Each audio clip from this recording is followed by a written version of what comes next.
Monster game in the AFC on Sunday as the undefeated Chiefs head to Buffalo for a matchup with Josh Allen and the Bills. Lots of news to get to on this game. Nobody better than Adam Schefter for that, of course. Shefty, let's start with what we know about the status of Amari Cooper for Sunday. Well, he's missed some time with the wrist injury, Laura, but he told reporters today that he believes that he will be okay to play in Sunday's big game against the Kansas City Chiefs, which would be a big boost for Buffalo's passing offense in light of the fact that they've already ruled out rookie wide receiver Keon Coleman. So no Keon Coleman, but it looks like Cooper could and should be back in the lineup on Sunday. But there's a real possibility Dalton Kincaid will not be for the second straight day today. Kincaid did not practice due to a knee injury that he suffered last week. 2 straight DNPs, not a good sign for his availability on Sunday against the Chiefs, and that means the Bills look like they'll be down yet another wide receiver against Patrick Mahomes and company. And in that same game, the Chiefs are expected to get back Juju Smith-Schuster, who's been dealing with a hamstring injury that he suffered in that Monday night game against the Saints. He's been limited in practice, but he is expecting to make it back to this game on Sunday to play against the Buffalo Bills. That would give Patrick Mahomes one more weapon, and it would be the first time that both Juju and DeAndre Hopkins play as teammates in this game. So we'll see how that works out. One more storyline for a big game on Sunday in Buffalo. Yeah, Adam, it's pretty interesting. Despite the undefeated record for the Chiefs, ESPN Bet actually lists Kansas City as 2-point underdogs right now for that matchup in Buffalo. Could have something to do with where it is. All right, let's see what's up there.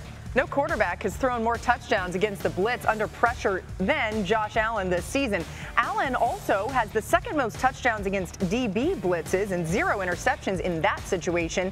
He'll look to keep that trend going against a Chiefs defense that's blitzed at a 3rd highest rate in the NFL this season. You know, Spags loves to employ that. Marcus, how confident are you in this Bills offense coming off their performance last week? Here's the thing. I'm confident in the Bills' offense because I've seen them for 5 games here be able to score to the tune of 30 points. I'm confident in that. I'm not confident in the obvious turnovers against Indy because you play the Kansas City Chiefs on the margins. You don't play them thinking that you're going to go in the game blowing them out or it's going to get one-sided because they can capitalize. And it's about if the Chiefs can capitalize off of some mistakes from the Bills or vice versa. The Bills, like last week with Taron Johnson, being able to capitalize on the interception that actually put points on the board. So that'll be the central focus for me is Josh Allen. And this may be a game because we know how good this defense is, where his legs are in play more than normal because of him having to get out of situations. And I would use some quarterback run against this defense as well. Ooh, those injuries, do not like them, particularly not having, assuming he doesn't play, Dalton Kincaid, because that's a real weakness for this Chiefs defense, tight ends. You saw that in the Denver game. They're also giving up the 3rd most yards per play to tight ends, so it'd be so great to have Kincaid in this one. If they don't, I think a couple things have to happen. You got to find a way to get the ball in the hands of Khalil Shakir and James Cook in space against the Chiefs' man coverage. And Josh Allen needs to carry the football. This is something we often see with the Bills, really, over the last few years, that in these gotta-have-it games, Josh Allen is more likely to run, not just on scrambles, but on design runs as well. I would not be surprised if against the Chiefs, who, even though they play man coverage, they're going to have people with eyes on Allen, if they lean on that heavily, because it's sort of their break in case of emergency call, and I think they're going to have to do it. Yeah, don't forget, when they played last year and spied Josh, the Bills' offense, basically, offensive linemen just hugged the spies for Kansas City and almost held them, made the refs throw the flags, and they didn't. I really believe the key to the game is Khalil Shakir. If you asked most football people, like, hey, who leads the NFL in yards after catch per game, they would not say Khalil Shakir, but he does. And there's really one of 2 ways they use him. They put him in that number 2 spot in that slot, and 3 or 4 times this game, they're going to throw him a perimeter screen. And all they're doing, he's Percy Harvin-like to me. They're just trying to get him the ball in space. He's probably a little bit more of a running back playmaker type of thing than he is a wear-you-out receiver. Or the second thing is they'll put him into that number 2 spot, and he's going to run what we would call a short end. They're trying to just give him a 5 or 6 yard completion and allow him to break a tackle or 2 and make it into a 12-yard kind of conversion. I also would say this. I have a ton of respect for Kansas City's defense. I think it's the best in the NFL when it comes to what they do. The one area that they have not been what we've accustomed to over the last 2 seasons is that inside cover guy, that nickel guy, because Legere no longer being there, McDuffie being outside. I think they're trying to find that person on a consistent basis. Right now, I don't think they have it. That's interesting. RC, for the Chiefs defensively, is there a matchup you're watching?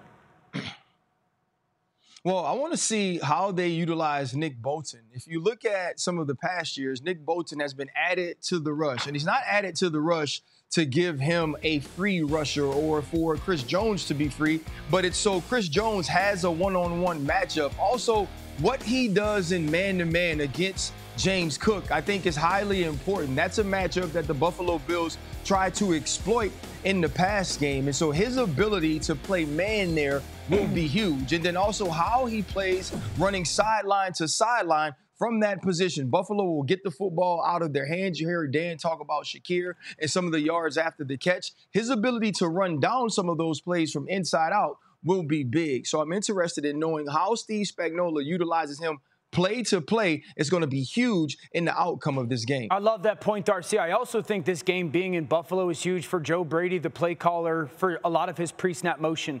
That's one of the things that has become very different this year is we see backs. He's talking about James Cook, RC. Sometimes they'll start him, next to the quarterback and then 10 yards away and then back across the line of scrimmage. I think them being at home allows them to do that even more. It'll unlock information. It'll unlock matchups. It'll create voids in the defense, forcing the communication for Kansas City on the back end.